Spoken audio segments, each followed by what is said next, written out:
Thank you for joining us on the Southwest Florida Business Podcast. I'm your host, Chris, and today I'm joined by Matt Barnhart from AmpShots Media.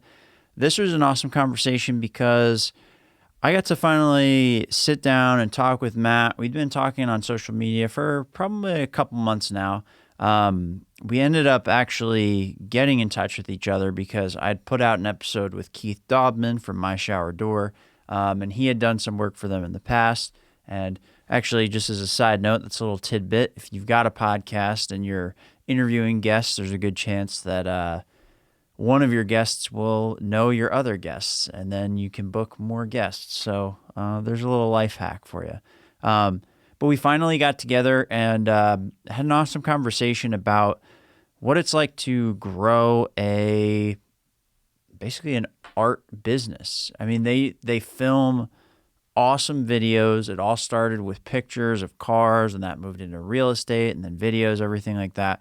So I enjoyed talking through the process of how this business evolved and how he looks at his customer service approach, how he interacts with customers, how he takes on new opportunities. So if you are somebody like me or somebody like Matt, where you're starting a business or you've been running a business at least for a year or a few years in a creative space, you definitely want to check out this episode because there's a lot to learn from his mindset, how he looks at opportunities, when opportunities come up, how he approaches them. It's not something to be taken lightly, and I think a lot of people get this stuff wrong. So if you are in the creative space, photographer, videographer, whatever it might be, graphic designer, listen to his mindset and how he approaches this stuff because he's really getting out of the zone of small business owner, we only do X. He's more getting into the space of we're going to give you that small business feel and that customer experience, but we're on to bigger and better things all the time. So it's gotten me inspired to kind of step my game up and expand what I can do. And I hope that it does the same for you. So without further ado, enjoy this episode with Matt Barnhart.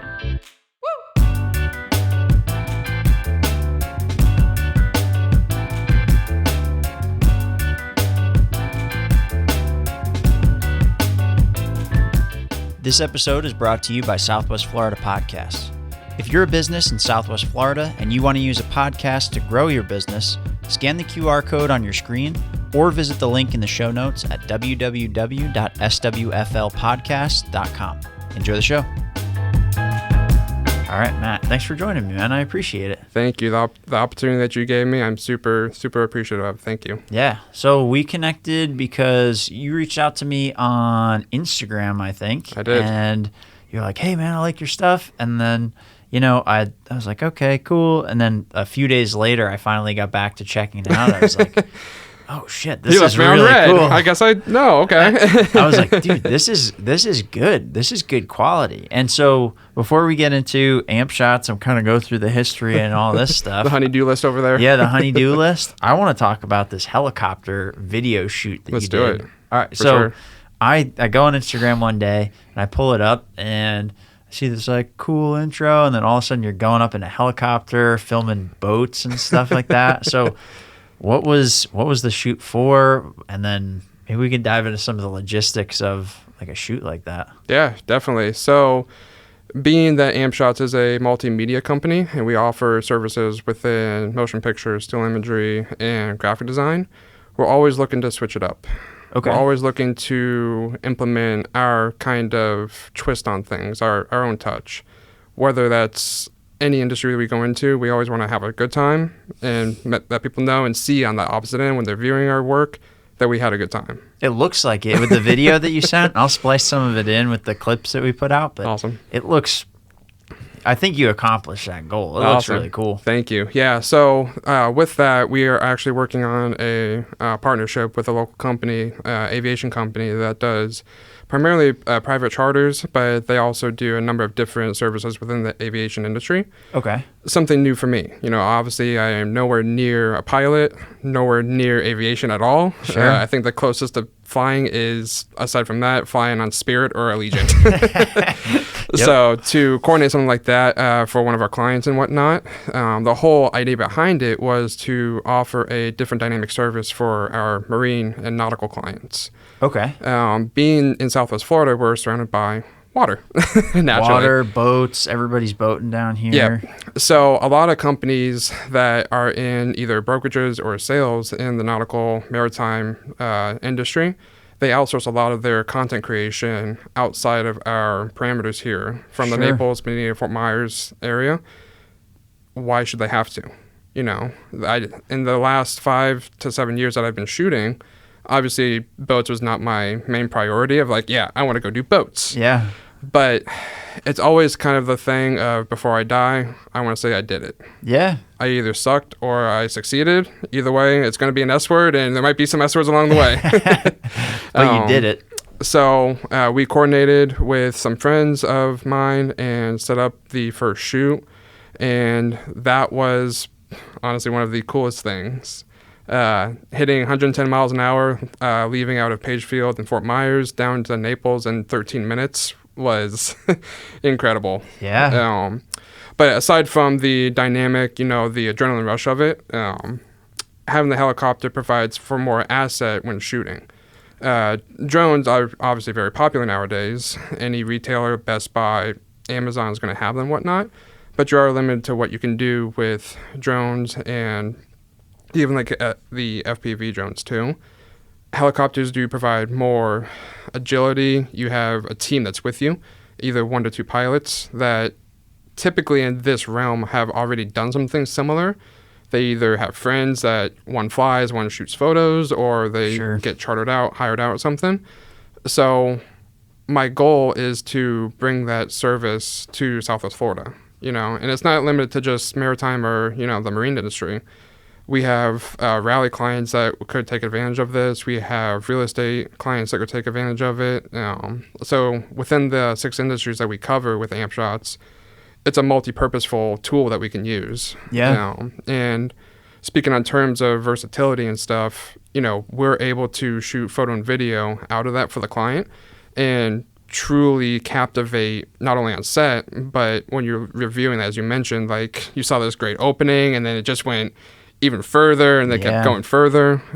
You're really able to captivate the viewer and kind of showcase, dynamic, adrenaline pumping content from a different perspective. Well, and you can do it kind of in a story way, because the way that you film the particular one that I'm talking about is like a story. And the cool thing about, I think, being able to go up in the helicopter and film it that way was that you get to keep those same cameras, maybe even if you end up using a different lens or something like that, but you keep that consistent feel from the time when you pull your hand off the camera lens to open up the video, to getting in the helicopter, to actually flying and then filming the boats as they moved. Mm-hmm. It's a different feel than just the drone shots. The drone shot is a very you see everything, which when they first came out was whoa, dude. You're like, is that my money flying away? Or no, just go 10 feet or come back. Okay, we're done. Yeah. Well, actually, funny enough, one time I had a drone and I was flying it in Utah. I crashed it into a river. Well, I crashed it into a tree and it fell in a river. Then I opened it up a few months later and I turned it on. It flew up in the air and disappeared. And so, really, I must have short circuited something. But so, I mean, with this, right? So you make these super high quality videos, and it's telling a really cool story, honestly. But so you said that in the past, most of these yacht companies or marine companies would actually bring people in from outside of Southwest Florida to film stuff like this. Correct, and even not necessarily Southwest Florida. Keep in mind, in our geographical region and within the population, you have a very niche market of businesses, whether that's marine, that's car sales, whatever. It starts narrowing down when you start getting into the creative industry. podcasts, video agencies, photo agencies, graphic design artists and stuff. There's people in Tampa, there's people in Pensacola, Miami that are still outsourcing just because the desire is there. The need and the actual supply and demand doesn't equal out right now. What do you mean? So, for example, let's look at Tampa, for example, right? Tampa Bay, as we all know, with the Bucks and everything, Tampa Bay Lightning and whatnot. Tampa Bay is a resolute and perfect opportunity for yacht sales, easy access to water. You have a more rotation for yachting and boating. Okay. Likewise to Naples. Only difference is you have a more metropolis area with Tampa. You're more kind of a conglomerate of different industries mixing together. You have probably for every 5 miles, who knows how many photo agencies, video agencies. Down here, replicated, we're very far and few that offer, we do studio portrait work, we do architectural, real estate work. We don't do marine, right? So finding a company that kind of can handle not only those other two industries that I just mentioned, but it also include the nautical privileges as well, is something that's unbeknownst to the Southwest Florida area. So now our goal is to have, let's say, ABC Yacht Sales doesn't have to outsource to a media company from Tampa. They don't have to outsource to Miami. You can keep local business here within our own boundaries and county lines. Yeah. And you start to kind of evolve and grow that baby into who knows what over the course of the years and stuff. So it's almost kind of like a foundation thing. Yeah. Now, that's not to say that there aren't anybody here. I'm sure there is someone here. I'm 28 years old, so I'm a kid compared to most photographers in today's generation. So there's probably people that do it better than I do. This is something new for me, a new foundation, entry industry, as we call it in the company, of going in. And, as we go through and progress, we'll start to communicate, we'll start to network with other people and learn from them, and maybe they'll learn a little bit of a level above twist that we put on things too. Yeah. That's how you grow in this industry, in my opinion, is just being kind to people and just networking and learning. You'll never stop learning. Yeah. Well, because I know that this side of things is new to you, but you've been doing this, you said, 5 years, 7 years? So I got started shooting in 2017 amateurly. Okay. I would say professionally, probably 2018 was when I was like, okay, cool. And that's when I actually started taking clients, quote unquote, actually booking shoots, whether that's writing down paper, putting on my Google Calendar, Apple Calendar, whatever. Sure. Something more than just, hey, we'll give you $50 if you come film this. And you're like, all right, yeah, man, I'll be there. And that was actually just photo back then. Formerly, the company was AM Photography. And after, I would say, the first year, I started to understand a little bit more about what it is to be a creative, Okay. And a lot of times you'll hear that term in our industry, a creative, A creative term allows you to have the opportunity to divulge into different mediums: video, podcasts, lyric videos, photography. You're not just a photographer. You're not just a YouTuber. You're not just some of those coin terminologies that we get thrown at daily. Yeah. So once I started understanding more about photography and the kind of similarities that video and motion picture had, I got addicted. Okay. And at that time, I was still working a 9-to-5 job because $50 a shoot is not going to pay my AT&T bill, my Netflix account, like all those bills and stuff. So it would work out to working 12, 14, 16-hour days on repeat and just growing. And also, too, social media. Back then, we were making money off social media and not having to put it back on social media. We didn't have to boost posts. Okay. Back then, people came to you organically, naturally. Hey, I love your work. I saw you. I spent 30 seconds scrolling through your page. Not having to put money back in the social media that you just made from a shoot, hoping that someone sees that for 30 seconds, hopefully a minute, hopefully more, So back then, getting started in the automotive industry, because I had a car, I was like, oh, I love my car. It's so cool. Taking pictures. I went to Best Buy on Black Friday. No joke. Walked in on the afternoon, like 1 o'clock in the afternoon, okay? No one does that on Black Friday. You go at 12:01, right? Yeah. Or 1:01 in the morning, right? I'm like, I'm not going to get anything. It was the one in a stereo. I was like, hopefully I find something. My goal is to find just a cool camera, because I just had this little point and shoot camera, the digital zoom, the front shutter, the actual one that opens the lens up. Like, I had to manually open and stuff. Like, okay. it was bad. So went into Black Friday. I bought an iPad Mini and Canon T5i Rebel. I think overall like $650, and I started practicing in my car. I was like, cool, this is awesome. My friend saw the pictures on Instagram, and this was back when Instagram had a brown icon. The top left corner was like red, yellow, blue. It was like the OG icon. Oh yeah, like the old school camera Yep. face. You had post, like, home. The bottom, when you open the app, was blue. It had like white background, no dark mode, no story, reels, anything like that. And I would take pictures, try to do this thing called editing. I definitely was not editing back then. Now it is, but and I would just post my own car and stuff. My friends got word of it, and they'd be like, "Hey, I would love to get photos of my Nissan 350Z or my Mustang or whatever." Yeah. I was like, "Let's do it. Awesome. More cars, more photos. That's a win-win for me." So, and I would never charge. You know, that's in the time of like, yeah, I'm just a hobbyist. I just got off work at 6. Let's go catch sunset and do a photo shoot. But I would get tips. So that was my friend's way of paying me, and me not feeling guilty that like, yeah, I took your money and you're dealing with iPhone 2 photos, right? Because if I were to charge, I'd feel like putting pressure on, which is not a bad thing. You know, pressure is good, but At the time, there's always a time and place for everything. So they're throwing me $5, $10, or get me a PDQ or something, right? You know, get food. Yeah. So in that, right, you were getting money for doing things that you basically viewed as a hobby, and you're almost like resistant to charging. Well, I feel bad for charging. So I would give people back the money. Really? At first, I would see it like in my cup holder in the Mustang, or I would see it like on the hood or something, and I would put it back in their car. Really? I would. You know, Okay. I remember one time, the first time I got a $10 bill, one of the crispest $10 bills you could ever get, right? This was like mint money. I give it right back. I was like, hey, I think you dropped this. No, it's yours. Like, I don't want it. So the first time I got a tip, I actually gave it back. I was like, no. I was scared. I was like, no, I don't want that. No. Because the implications of getting paid for your work is responsibility. It's pretty scary. Yeah.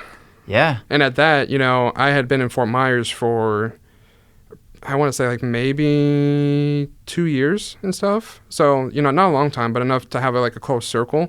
Yeah. But then if my friends were unhappy with the photos, crap, now I took your money and now they're not going to like me and now I have no friends and all that. Mm-hmm. Yeah, you come up with a scenario in your head and then you play out all of the worst case scenarios. Well, of course they're going to hate me. If this is a little blurry. If you look actually at the spoiler in like the middle right of the picture, I don't like how the sun's shining a little bit on that. You know, here's your money back. So was there a moment that you finally decided like, okay, I'm actually going to turn this into a business?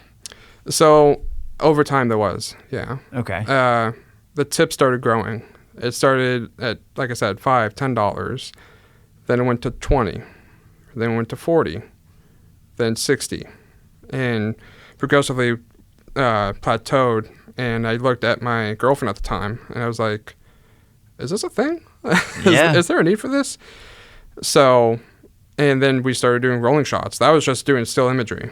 Then I started understanding how rolling shots work. What is that? A rolling shot is where, in layman's terms, you drag the shutter. So you're taking a picture slower. So in nerd terms for a couple seconds, your fraction, that 1/whatever number, 320, that's fast. Okay. 1/5, that's slow. What that is, that's the amount of time that little window is open to let light in to actually take the photo. So when you mix that with motion, you get a very impeccable dynamic image. You have motion blur in the trees and stuff.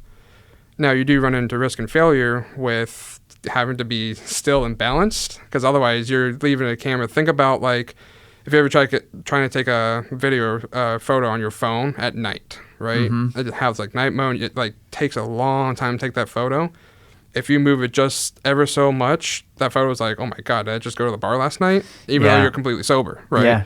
The same principle applies when doing rolling shots. So if you look through our feed, you'll see these photos that the car's on the road, and there's a billboard blurred, there's trees blurred in a linear pattern, like a linear direction. And basically, that allows us to, one, be a level above and offer a different dynamic service, but it's also, again, adrenaline rushing. So when I first got started, what you do is you legally hang out of a car.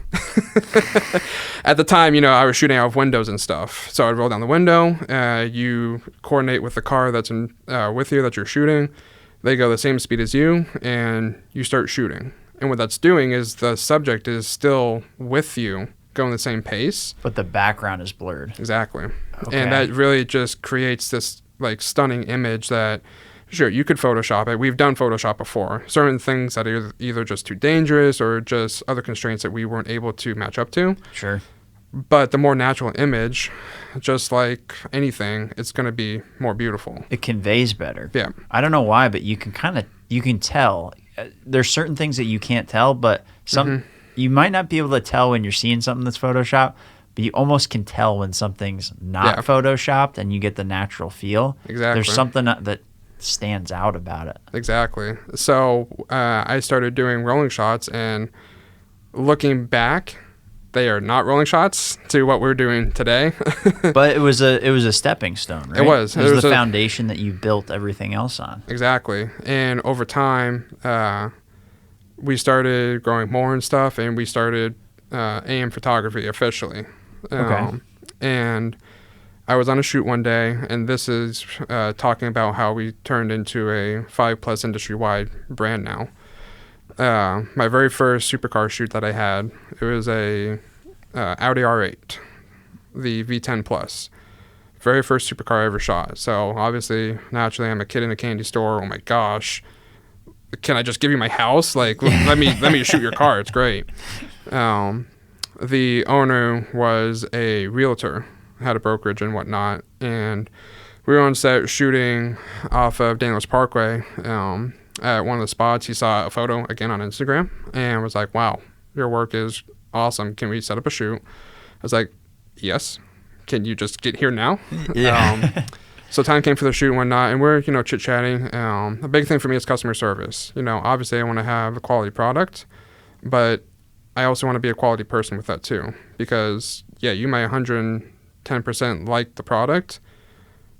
100% of that is going to take away the value you're getting from the person doing the service. Yeah, if you're not pleasant to work with, or you're not listening to what they need. Exactly. You might take the best picture that they've ever seen, but they're like, is it worth it to work with you? Yeah.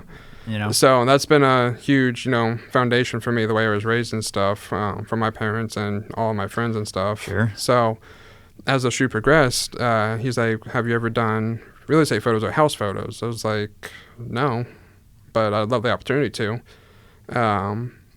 And he's like, well, I have a listing coming up, and this was before world shutdowns, before gas hikes, but like, this is normal times. Yeah. I said, yeah, definitely.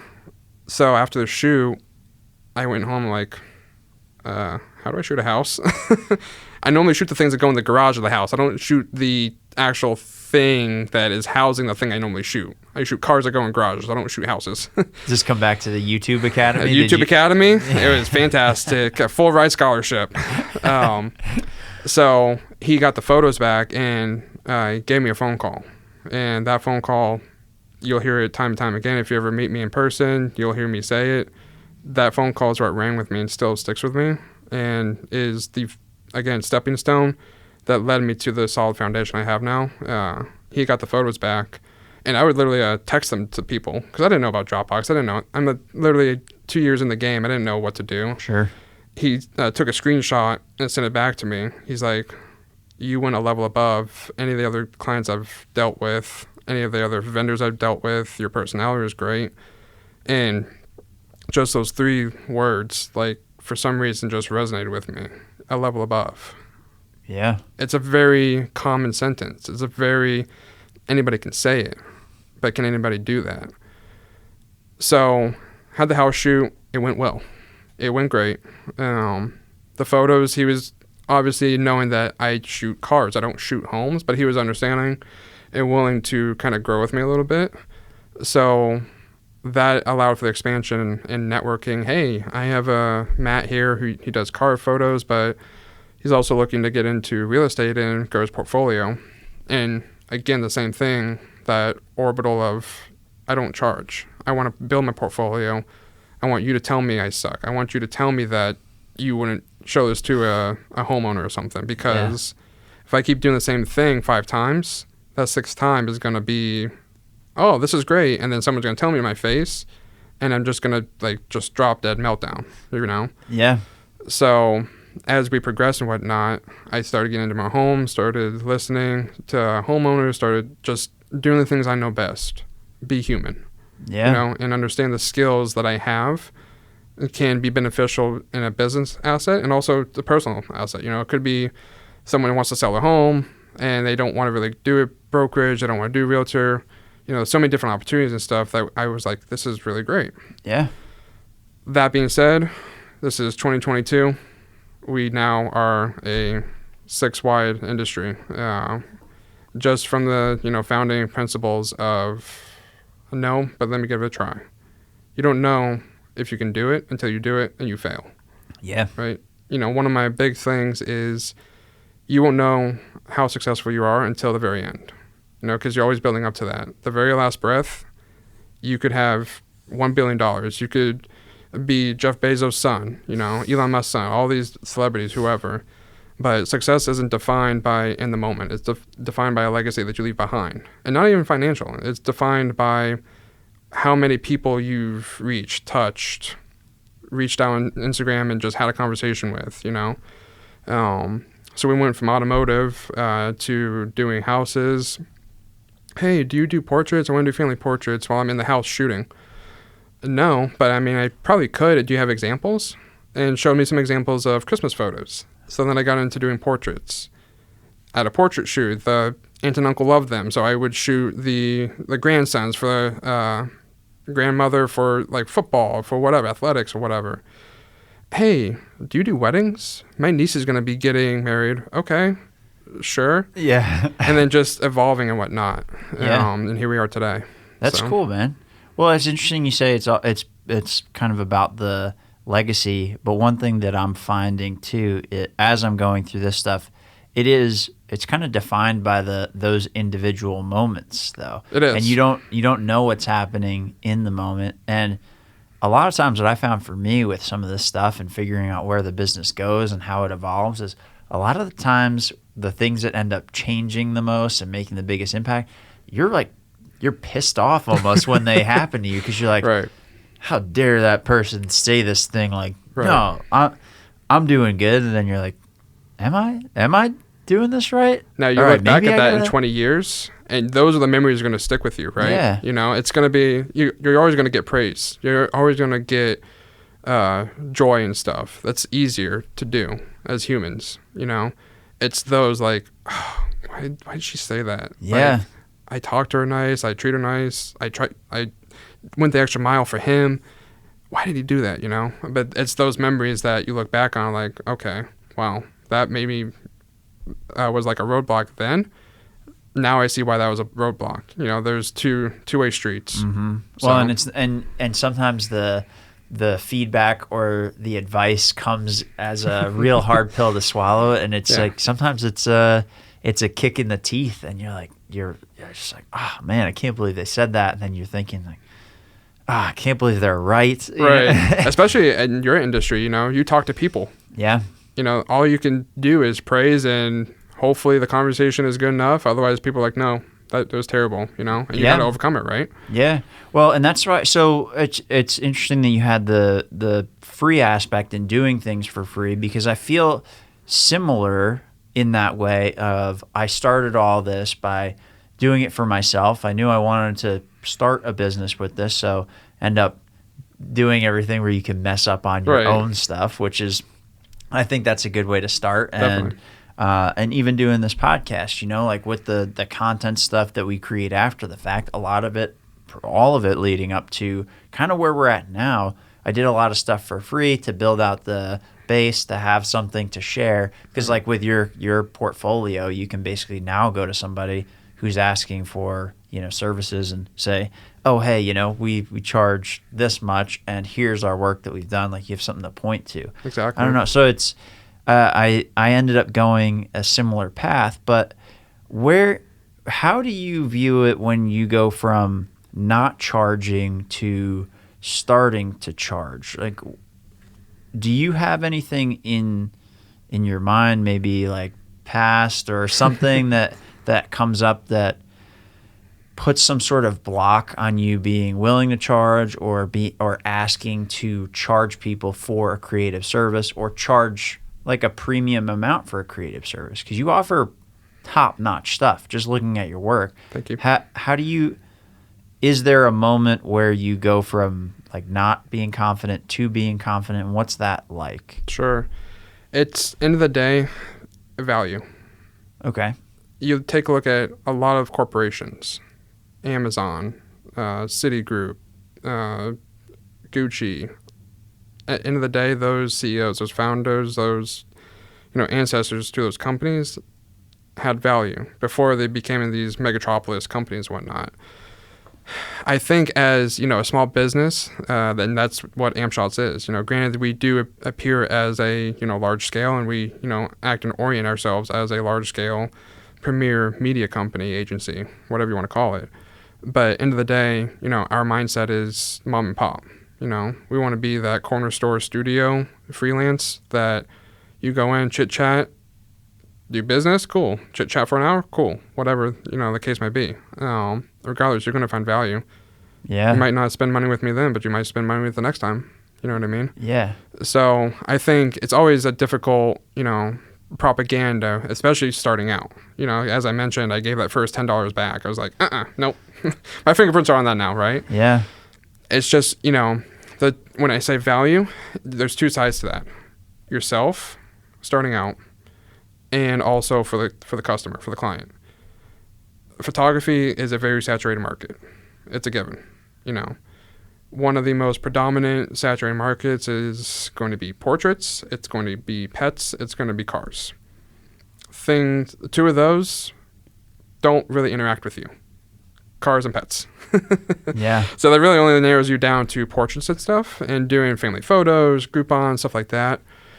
If I were to give advice to people upcoming, and I hope that this podcast, touches someone, whether it's a professional business that wants to hire us, coming forth, or if it's just a student listening, one thing I would like to kind of, proclaim is don't give in to yourself, which doesn't even make sense when you first hear that. But what do you mean? Your mind is going to run circles around you, just as we mentioned, a few minutes ago. Do I do this way? Do I do it this way?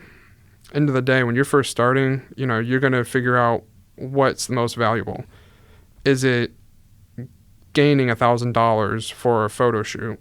Or is it charging a little bit less than that, giving a little bit more, and making $2,000 on the next one? You know what I mean? You could charge $1,000 the first time and charge $1,000 the next time. That's only $2,000. Right? But if you make that customer, make that person feel humble enough, like, wow, this is fantastic. They went the extra mile. They were hilarious. They were very, kind, very humble and stuff. I'm going to pay double next time for a shoot. Now you just doubled yourself just from adding value to that experience. End of the day, any photo shoot you do, it's an experience. Yeah. Hanging out of a helicopter, hanging out of a car, shooting, anything that you're doing, it's an experience. You're freezing time. So people are going to cherish that, whether it's for principal money or if it's just for your school principal. It's going to be cherished and, an experience to look back on and stuff, whether it's marketed, whether it's put in a photo album or something.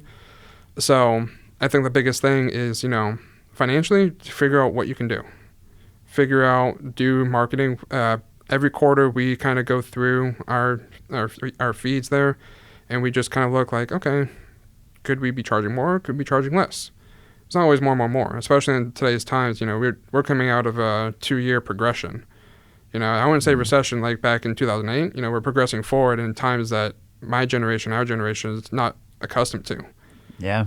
So you have to kind of maneuver yourself and be kind of malleable, and accept, whatever you can take right now, as funny as that sounds, because you don't know what's going to be next. It's very, I wouldn't say trying times, but it's very adapting times. Yeah. Things can be night and day difference in a matter of hours. Yeah. So, maybe a little bit longer of an explanation, but I would say value, No, I think that's important. It's important to touch on because it's something that I go through with this business as well. I mean, you're talking about podcasts, you're talking about video interviews to highlight, the value that businesses bring. So Right. that it was useful to me. So really, in essence, it's two fronts. It's you find the value kind of for yourself, almost like, is this valuable to me? Am I seeing the value on this side? Whether it's the way that you're spending that time or the money that you're making for that time, but also delivering value for the customers, because if they're going to end up paying you and you can find a way to deliver even more value within that amount that they're paying, the chances of them coming back, working with you again, and possibly paying you more is much higher because they're happy with not just the work, but they're happy with you and the value that you bring. They're comfortable. Yeah. So on this front, when you start working with different businesses, I know that you work with a handful of businesses in a huge capacity, and then you have a bunch of other customers as well. Right. How do you go in as a business owner and figure out what they need help with and where you can actually deliver value to them? What's that process like? So we try to make it as easy as possible. And that's a very cliche statement. Oh, we make it timeless. We make it. But just the way it is. We try to make it easy for them. What do you need? You came to me for something. If I run a bakery, right? That customer comes in. You need bread for dinner. You need bread for breakfast. There's 2 different times of the day, right? We try to make the process easy in the fact of there's so many different services we offer, and there's so much room to spend money with us, but we don't necessarily need you to do that. We want to, as you grow, we grow with you. Our companies, our clients do well. We do well with them because A, they're going to talk about us, hopefully. Yeah. 2, we're going to be able to use those statistics. We're going to be able to use those facts and write those down on stone tablets saying, this is the pudding, this is the proof, put it together, the proof's in the pudding, So our process, it depends on what they're needing. Do you need an overhaul for a menu? Do you need social media content? Do you need website content? The issue we run into today's times is social media and professionalism get intermingled a lot, How so? So a lot of people like to use the terms of shooting for social media and shooting for websites. Okay. Yes, 2 different mediums. However, if you kind of pronounce yourself to, I shoot for your Instagram, I shoot for your Facebook, you're limiting yourself to a capacity that maybe, again, the value, you're going to set your value of like, oh man, they want something front page of the website. They want something for their billboard. I don't know if I can do that, Yeah. So our aim is to kind of hybrid, being a hybrid media agency that we offer all these different services. We want to convey to the client as well, like, hey, yes, we will do a monthly subscription with you. We will do this one-time thing for you. Let us know if you need more. We're not the type of people to say, okay, what's next? Okay, what's next? Because there might be that time point like, okay, we're done for now. Grow. All right, next quarter, 3 months down. Okay, we want to do this now, Mm-hmm. Those 3 months, we're sitting back, we're watching, we're happy because our family, I call our clients family and stuff. Our family is going crazy. They're doing awesome, and while we're adhering and kind of working with other clients, they're doing great things, networking with them and whatnot, and bring those 2 companies together. Now we're doing joint shoots and stuff and whatnot. So, we do shoot for Instagram, we do shoot for Facebook, but the content, as a lot of people call it now, can be kind of translucent. You can see that professionally on an Inc. 500 website, you can see it on Instagram. Mm-hmm. I say Inc. 500 because I know you had a guest on here, one of the Dobman members. Yeah. You did some work for them too, right? I did. Well, that's part of how we got connected. All right, so now I remember that actually. So you're like, hey, I did some work for them. I saw them on the show. Yeah. Okay. So before I really started getting into the commercialized scene, a lot of growing up into this industry, a lot of it is, as we would call, like private clientele. The cars, the performance shops, the houses and stuff, more private clientele, right? D3 glass, my architectural glass, and my shower door, obviously, as you know, I have a facility off of Alico Road. When you step into that showroom at their facility off of Alico, you are greeted with very grand glass panes. Those are my photos in those panes of glass. Really? So Bill reached out to me. Formerly, I was actually a photographer for 239 work, as you mentioned off air earlier. So I was their creative at 239 work. Really? Okay, I didn't know that. That's awesome. Yeah, so that relationship actually initiated through cars. Alex, who was the founder of 239 work, amazing guy. I've learned a lot from him. Taught me a lot of the stability, as fundamentals that I have today and whatnot. He had a BRZ that was wide body on bags and whatnot, and I did a shoot of his car one night off of Daniels again at night, and he was kind of telling me about these business ventures that he was looking at pursuing and whatnot, of opening a co-working space. I was like, oh, that's a cool idea, join different businesses, Golf Navigators, Domain Realty, like all these different things in one place. That's awesome. Yeah. It's like a networking palooza, right? Yeah. So long story short, that I was grateful for the opportunity because I went in and I would shoot events there. In return, have an office space there. I covered events, and it was great and whatnot. 239 work is amazing. My shower door actually spoke one night there at 239 work. And I would go to those events, and obviously I'm working them, but being the guy that I am, I want to learn everything about you. I want to know what you eat, what your sleep schedule is, how many times you go to work a day. I want to, if I like you, I want to be you. As creepy as that may sound.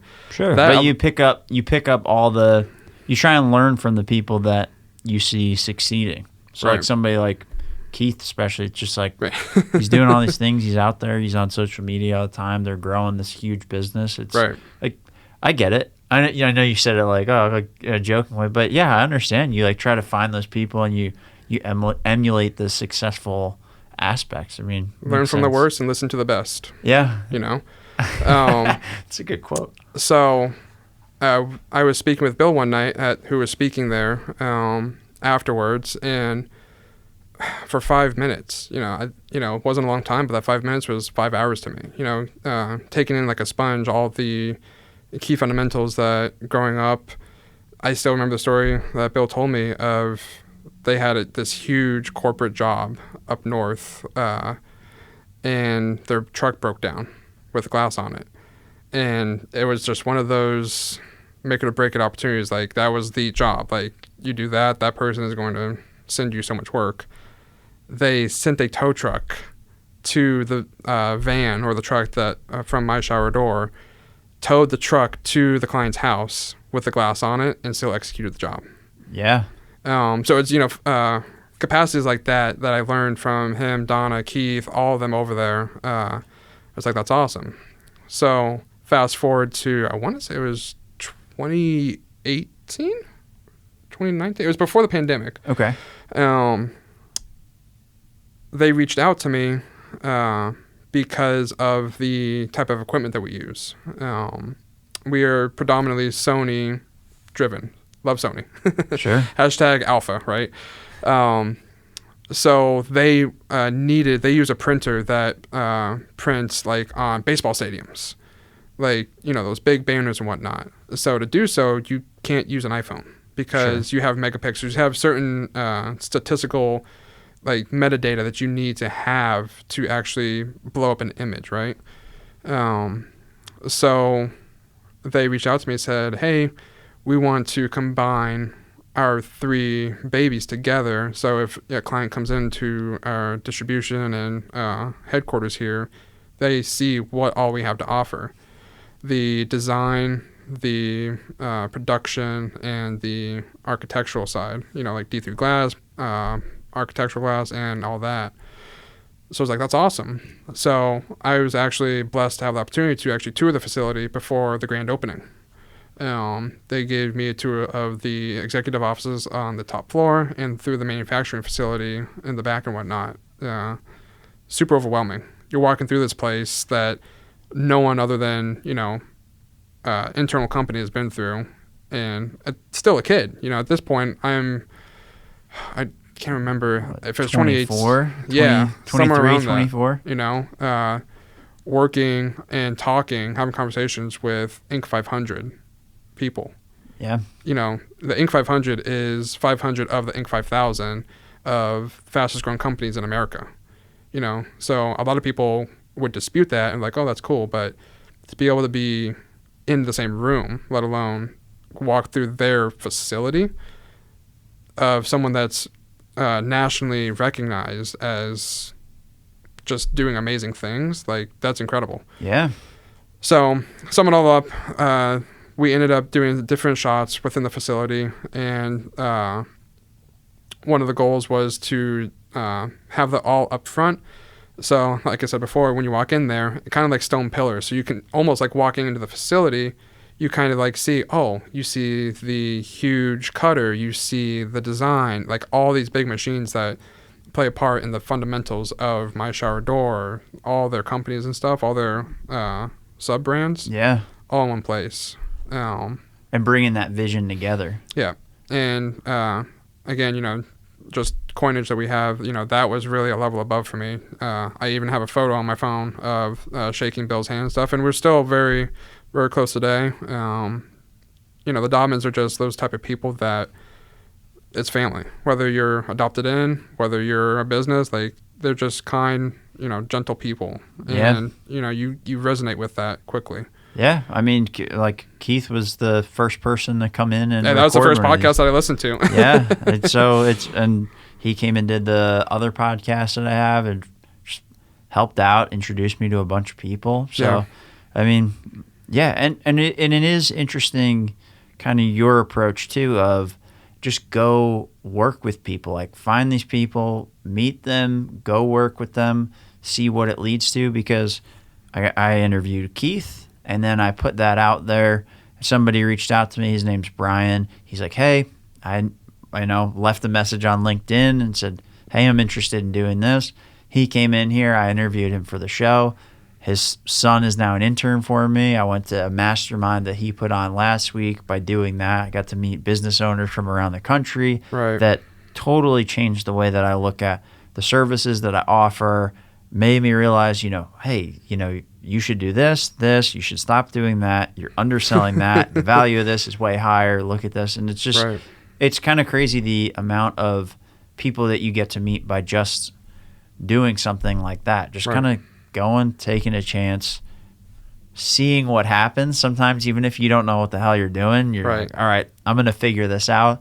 And you just keep rolling. And it's kind of amazing the opportunities that pop up. Exactly. And like you just said, I mean, those are all experiences. The mastermind, having the intern, you're going to learn things from your intern that like, oh, wow, that's so cool. And that's someone that's shadowing you, sticking with you, looking up to you, right? I mean, it's just value. End of the day, wherever you seek value, it's so many different opportunities, and especially where we live out here. Southwest Florida is a melting pot. Mm-hmm. We are so close to everything. We're 2 hours from Tampa, an hour from Miami. Like people from the Midwest come down. Right. People from New York are starting to come down. Yeah, they need to go back that way. I know. Nothing against you guys, but these roads are only so wide. They're only so wide. And I'm from Long Island originally, so I know how crazy everybody is from New York. It's paradise. You guys got to chill out, right? But and again, opportunities like this that, being a small business owner, some people, it's just a podcast, It is just a podcast. It's just something that, to me, I find is going to be rewarding. I'm going to look back, show my kids this, whether they're into photography or into circus, Olay, I don't know, and say, this is something I did, and, someone's going to hear this, and hopefully at least one person is like, oh, cool. Yeah. I gained a follower on Instagram. I gained a text message or whatever. Or they can listen to it and hear the way that you approach this stuff and go reevaluate what they're doing. For me, this time it happened to be a mastermind that I got the stuff from. But sometimes I'll listen to podcasts. I'll listen to Joe Rogan. I'll listen to somebody, Tim Ferriss, whoever it might be. And then you hear somebody say something and it just makes you reevaluate, oh man, I gotta think about this differently. Like either I'm too closed-minded or maybe I'm too open-minded and I'm running a million directions, which that's definitely one of my problems. Is like, yeah, I can do that. How am I going to do that? That's called eagerness, and eagerness is never a bad thing.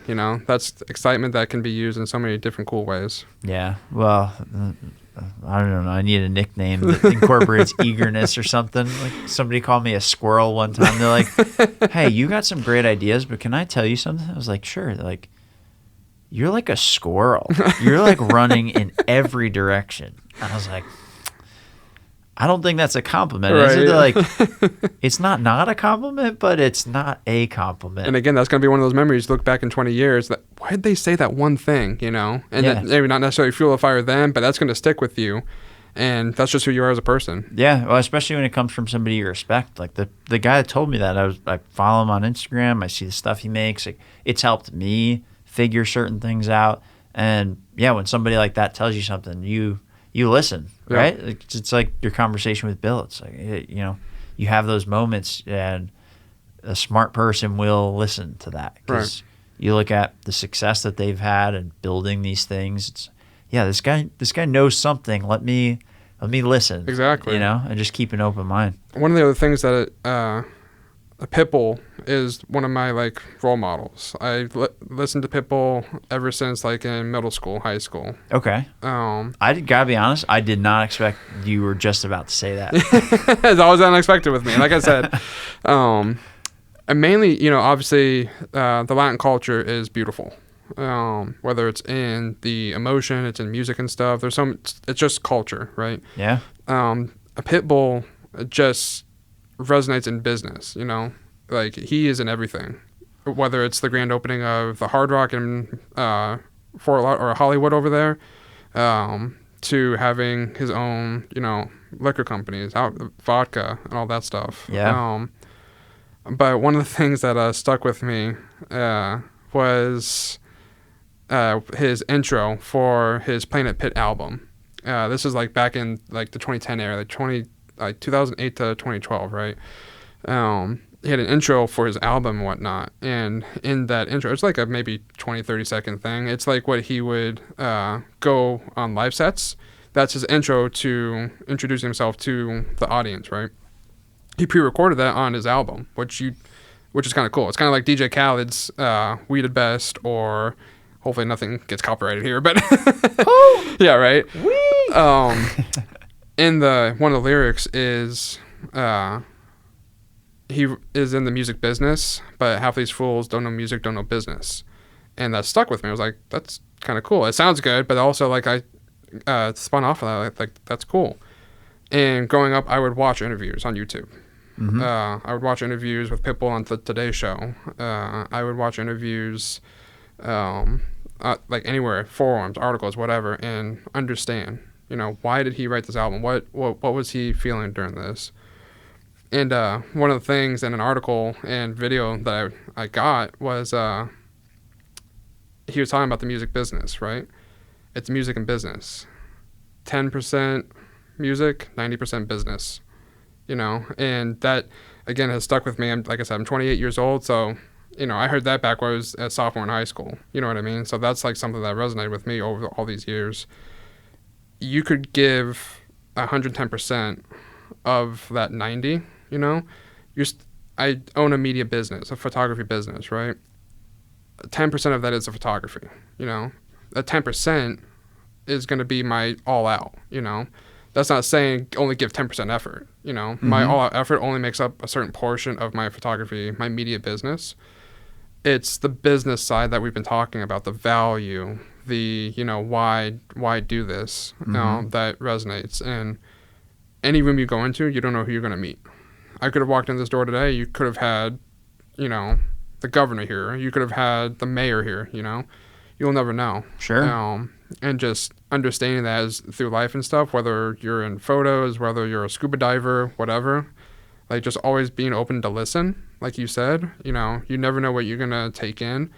You might have that for 14 years stuck in your head like I do, like a crazy person.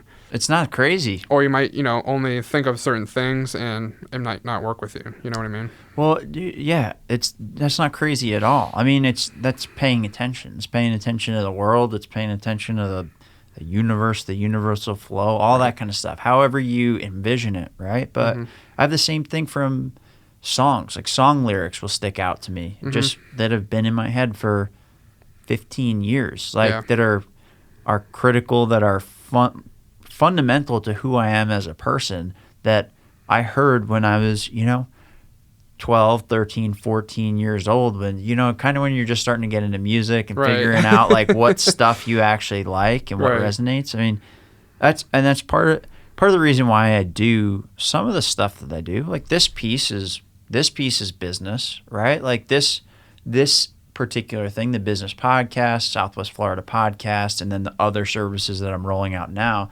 that's business. And it's interesting you said 90-10. I am, now that I have, you know, I've got all this stuff figured out with the audio, camera setup, the process, everything like that.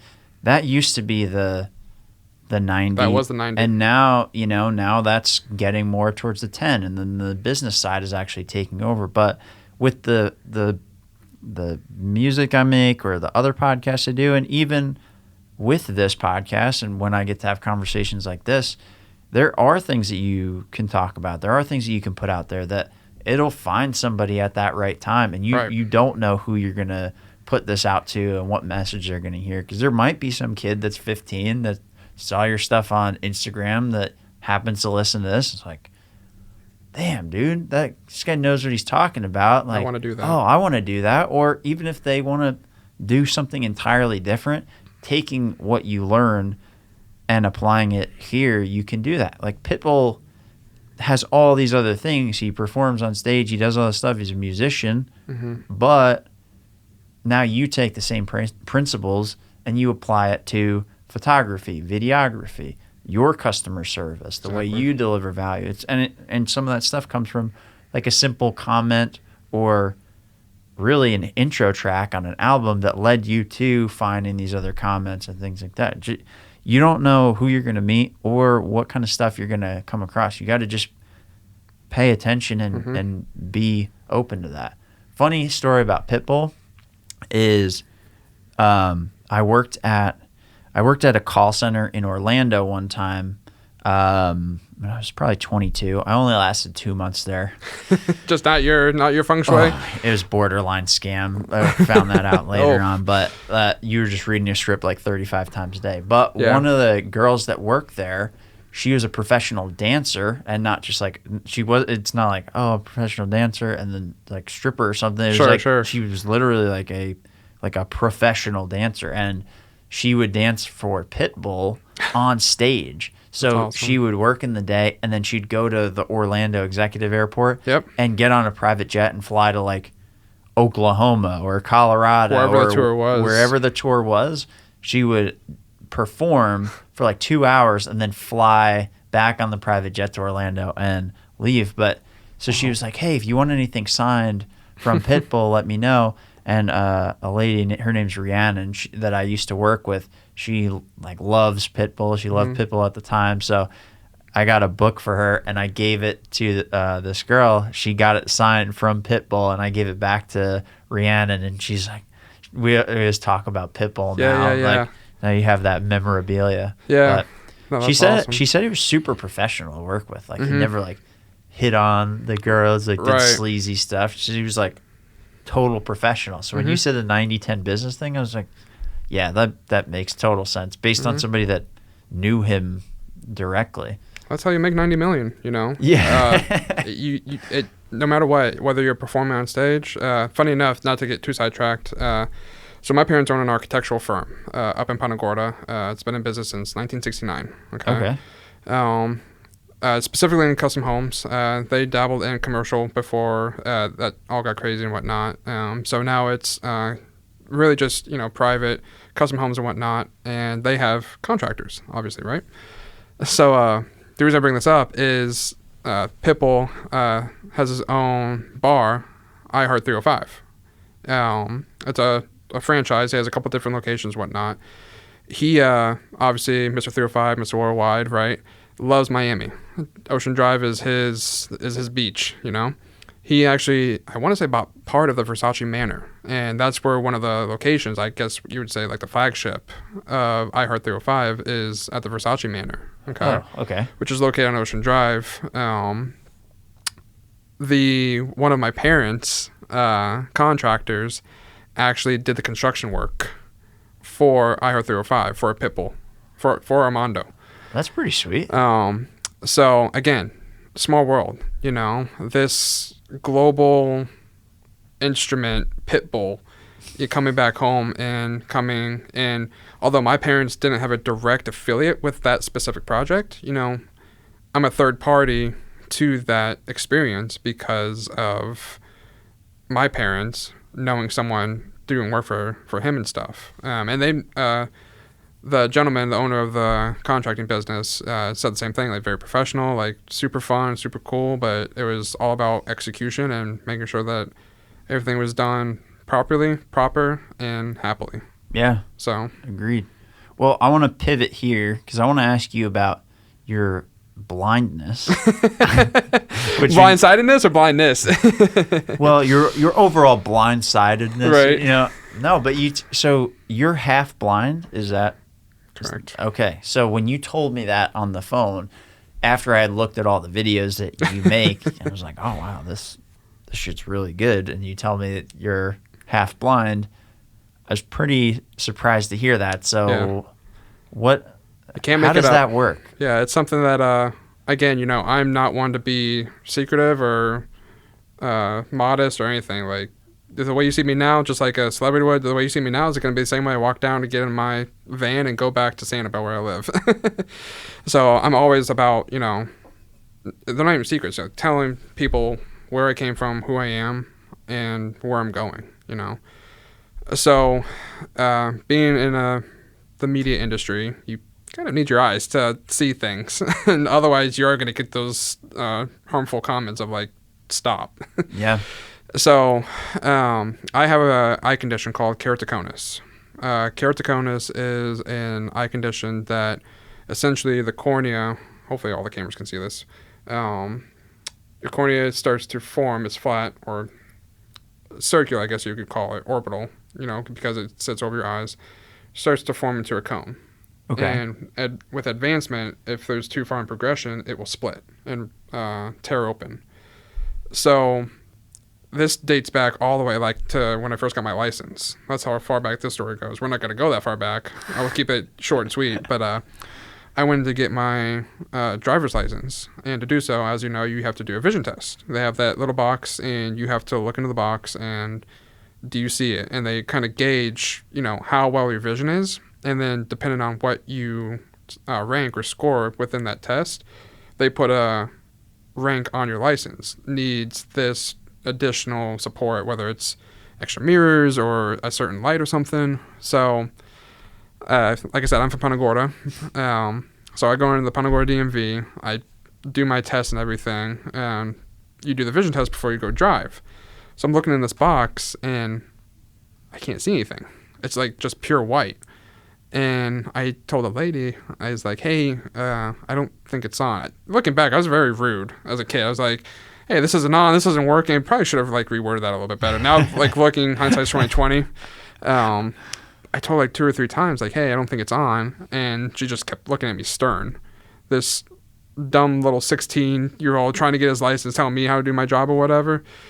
So I was like, I can't see anything. And after 5 or 6 times, she's like, okay, you'll have to come back.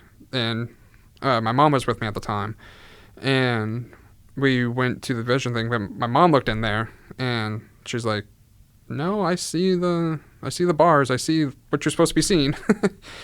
So that initiated a new front of what the heck was going on. Yeah, you had to go figure out what was happening. So, and this is way before amp shots, amp photography, before I was in high school, you know? Sure. So, after visiting numerous doctors in the local area between Inglewood, Northport, and Port Charlotte, we stumbled upon one doctor, an optometrist, that had an inkling that it might be keratoconus. We went to, like I said, a number of different doctors, and they're like, "Oh, you just need glasses. Oh, you just need contacts. Money, money, money, money. Give me your money, right? It doesn't work. Let me do this for you. You pay me more money." So this one doctor said it might be keratoconus. These are the specialists that I recommend because I don't specialize in that. It's a very uncommon condition. I know of it just from in school, doing research projects, research studies and stuff. LA, Chicago, Atlanta, or Miami. And, I'm still in school. We can't fly out to LA. I'd love to go to LA. Can't fly to LA. Likewise for Chicago and the other institutes and whatnot. So Miami is it? Miami was the one. Right over the I-95, we went to Kendall, and the Baptist Hospital is located in Kendall. And Dr. Trattler is a world-renowned, funny enough, optometrist, and actually did a research study and worked with the EU for clinical studies for keratoconus. Oh, wow. And he's based in Kendall at the Baptist Hospital there. So went in and deemed it keratoconus. However, there was an issue. The condition had so far advanced in my left eye that it already ruptured and tore my cornea and left a permanent scar on my eye, and was at that moment, it's obviously not like a virus you can see on a microscope, but as speaking was starting to carry over into my right eye. And if nothing was put into action of remedying this, I would more than likely lose my vision completely. So that's go time. I'm 16 years old. I was able to get my license somehow. I don't know how. They said, well, your vision's probably a little better than most of the people in Punta Gorda anyway. Right, so. Exactly. Yeah, it's a little older clientele there. So there was two different ways to correct this. Two different surgeries or treatments, as they're called. Cross-linking, which is the surgery which I'll kind of go over a little bit, or cornea transplant. Cornea transplant, obviously, it sounds easy. Take a cornea, put a cornea, done. But issue with that is, unlike a heart transplant, other organs, it's a lot more methodical and more tedious when working with retinas, corneas, and just optometry in general. I bet you're dealing with such a small body part or small organ with thousands of the tiniest parts. Yeah. You don't, and this is not to degrade anybody else, you don't have a ton of options for that. Yeah. Compared to hearts, compared to kidneys, all this stuff, right? So they told my parents, because obviously me being a kid, I couldn't make this judgment call. It had to be someone that's older than me, had more reason of sound of let's do it this way. They mentioned to my parents cross-linking. And cross-linking is a procedure where they, I'll show you the photos after too. They prop your eyes open with plastic slats, so your eyes are completely open, and they put riboflavonoid drops in your eyes. So you lean back on a chair, and they put in these yellow drops over your eyes, so you're awake this whole time. It's about, I want to say a 30-minute or an hour process. I don't remember. And then they have little sponges that they rub it around on your eye, the liquid, and it's like a steroid essentially. Okay. And then you stare at UV light for 2 or 3 minutes for 30 minutes. So I'm leaned back on this chair, staring at the sun every so often with, again, the Latin culture is amazing, with, Spanish nurses and doctors that were super kind, amazing people. But I'm like, I don't know what to do. This is not like you go in to get stitches. You don't go in for a cold or flu, right? You're leaning back on a chair. You can't blink. You want to blink, but you're like, oh, I can't.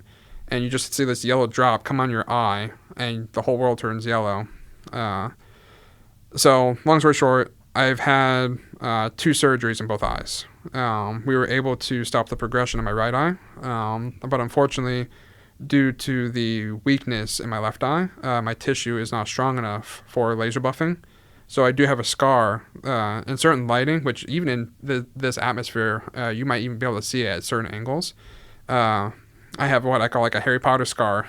On your eye? That actually you'll see kind of like a cut, like a groove in my eyeball. I'm not blind in the sense that I can't see you, right? If I were to close my right eye, I can depict who you are, obviously, but it's blurry. Sure. Think about that first moment when you first wake up in the morning after like a really good sleep and like your eyes open and it's just blurry. Magnify that by 5. Yeah, that's how it was before LASIK. Before I got LASIK, it was just like everything is a blur until I put my contacts in or put my glasses on. The issue, glasses won't help because my prescription changed so rapidly throughout the process of strengthening my cornea and the strands in my eye. Mm-hmm. Contacts suck because I have this scar on my eye that's not supposed to be there. And so you have like a rock that's on your eye that's moving around. Just catches on the contacts and everything. Yeah. So to this day, I'm part of a clinical study with the FDA. So that's how it all worked out. The procedure was actually not approved by the FDA. They still had more clinical study, notes to take and whatnot. So my parents were gracious enough to put me in the study. And I go back periodically for testing and just for things, to see how it's going and stuff. It's approved now, I believe, which is phenomenal. Yeah. Still don't know if it's a hereditary thing, if it's a once in a blue moon. But round circle, not really the condition you want to have when you're taking photos looking at a subject, right? That too, speaking, you start like other senses start to come into play more strongly. Okay. My auditory, like as I mentioned earlier when I first came in the room, I noticed a like instant drop of acoustics and whatnot. Mm-hmm. Perfect soundproof, all that stuff. Vibrations, like I actually, funny enough as it sounds, I actually use my feet a lot for sensing vibrations. My girlfriend Jamie, I'll have her walk downstairs in front of me and I'll count the amount of steps and base off her vibrations that I feel, and I kind of time it that way. I can see the steps, but my depth perception is not always the best, so I've learned to kind of accumulate these skills to make it seem like I'm a normal with 2 eyes, like normal human being with 2 eyes, but I hear her take steps down, I hear her, 1, 2, 1, 2, 1, 2, as she's going down, and I repeat that pattern in my head. Whoa. So I've taken those skills, and as like Avatar, like crazy as it sounds, it actually has enhanced my editing. It's enhanced my vision creatively. I'll take similar attributes that I've learned from my impairment, and when editing, tuning to beats, certain angles when shooting and stuff, and kind of hybridly mix those together in tune and be an offerable, different creative and whatnot. That's awesome, man. So it's not a hindrance at all. I love it. It's just taking what you've got and using the situation that you have to create differently. Yeah.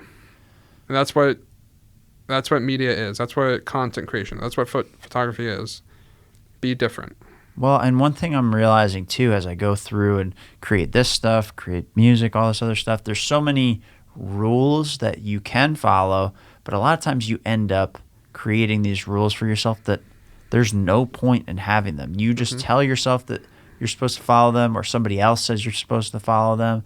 And yeah, maybe there's validity to it, and maybe there's like general principles that you want to follow, but you got to take those things that are your detriments and turn them into the thing that makes you unique. Right. I mean, that's every good artist and every good person that does these things has something crazy with them. There's something wrong with them. There's a drive behind them. Yeah. Well, there's a drive, and there's also the detriments that they have, and you can choose to, I don't know, let it eat you alive, or you can choose to incorporate it. So I mean, it's incredible. You know, I've been my team, incredible, that I work with at Amp Shots, is fundamentally, like, they are, aside from our family, our customers and stuff, like, wouldn't be able to do what we do today without my team and stuff.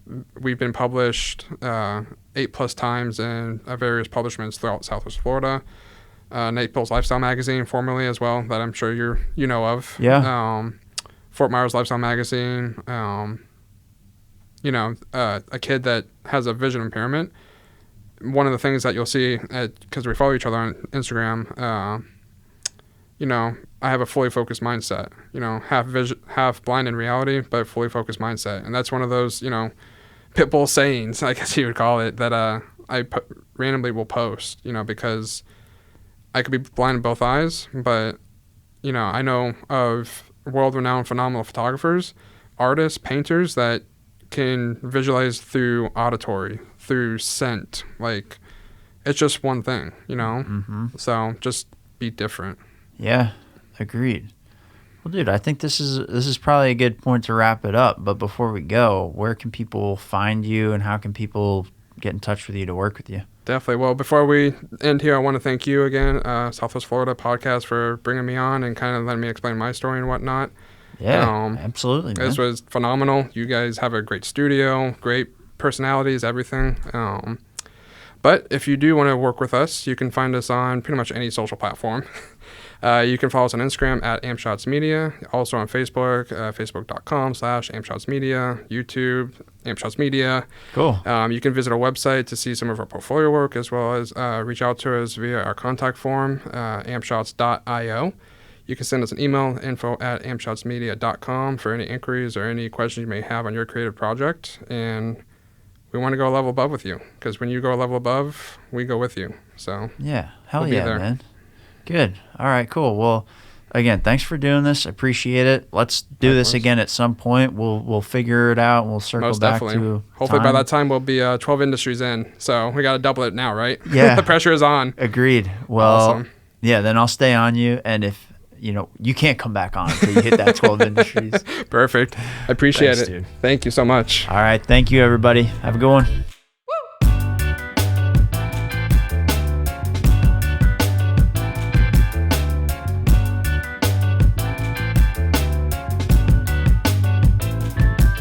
This episode is brought to you by Southwest Florida Podcasts. If you're a business in Southwest Florida and you want to use a podcast to grow your business, scan the QR code on your screen or visit the link in the show notes at www.swflpodcast.com.